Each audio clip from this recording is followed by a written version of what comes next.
大家好，欢迎收听台湾俗谚。今仔日要甲大家介绍的俗谚是：讲甲你的捌，喙手嘛拍角。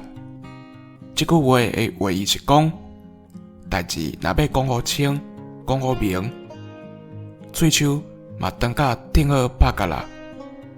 这原来有口说人头壳推推，反应慢钝，所以若无想要搁加讲啥，就会用这句话来甲吐。还会记你做囡仔时，因为囡仔人较放闲，为着要甲代志母好清楚，定定会甲大人问甲一支病。是大人若无要甲咱回答，伊就会讲甲你捌，喙手好拍角啦。以上，感谢收听。